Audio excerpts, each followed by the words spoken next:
ఈ రోజు మనం చూస్తాం ప్రపంచం ఎలా సృష్టించబడిందో. అదే జెనసిస్ బుక్లోని మొదటి అధ్యాయాలు. మనం చూడబోయే కథ అద్భుతంగా, గోప్యంగా కానీ సరళంగా ఉంది. మొదట మనం అడిగి ఉండే ప్రశ్న, ఈ ప్రపంచాన్ని ఎవరు ఎలా సృష్టించారు అని. దినం దినం సృష్టి ఎలా ఉందో ఇప్పుడు మనం చూద్దాం. 1వ రోజు దేవుడు కాంతిని సృష్టించి రోజుని రాత్రిని విడగొట్టాడు.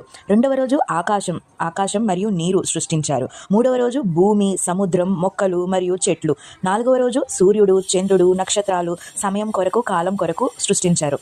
5వ రోజు చేపలు, పక్షులు సముద్రంలో, ఆకాశంలో ఉండే విధంగా సృష్టించారు. 6వ రోజు భూమిపైన జంతువులు, పశువులు, స్తనధారులు, మనుషులు. 7వ రోజు దేవుడు విశ్రాంతి తీసుకున్నాడు. అన్ని సృష్టి పూర్తి అయ్యింది.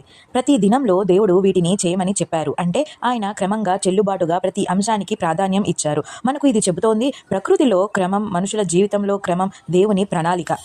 తరువాత మనిషిని సృష్టించారు. ఆదాం భూమి మట్టిలోని పొడవైన మట్టి అంటే డస్ట్ నుండి దేవుడు సృష్టించారు. ప్రతి రూపంలో మనం దేవుని ప్రతిరూపంలో సృష్టించబడ్డాము. అంటే మనలో ఆయన గుణాలు, ఆత్మ, ఆలోచనలు ఉంటాయి. ఈవ్ ఆదాముని సహచారిగా దేవుడు ఆయనను తల్లి పాత్రలో సృష్టించారు. మనం కేవలం శరీరం మాత్రమే కాదు, ఆత్మ, ఆలోచనలు, ప్రేమ, కష్టాలను అధిగమించే సామర్థ్యం కూడా మనకు ఉంది. ఇది మనకు చెబుతోంది మన జీవితానికి మానవత్వం, దార్శనికత, దేవుని ప్రతిరూపం అత్యంత ముఖ్యమని. తరువాత ఏడోన్ తోట గురించి మనం చూద్దాం. దేవుడు ఏడోన్ తోటను సృష్టించారు. ఇది స్వర్గానికి దగ్గరగా, అందమైన, సమృద్ధిగా ఉన్న భూప్రదేశం.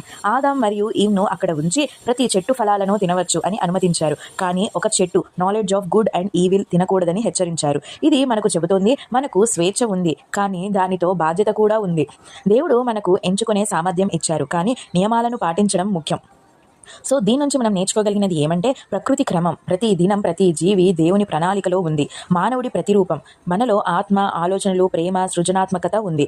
స్వేచ్ఛ, బాధ్యత, ఎంచుకోవడం మనకు అవకాశం, కానీ దానికి బాధ్యత కూడా. విశ్రాంతి, 7వ రోజు దేవుడు విశ్రాంతి తీసుకున్నాడు. ఇది మనకు కూడా విశ్రాంతి అవసరం అని సూచిస్తుంది. ఇంతే, ఇది జెనసిస్ సృష్టి భాగం.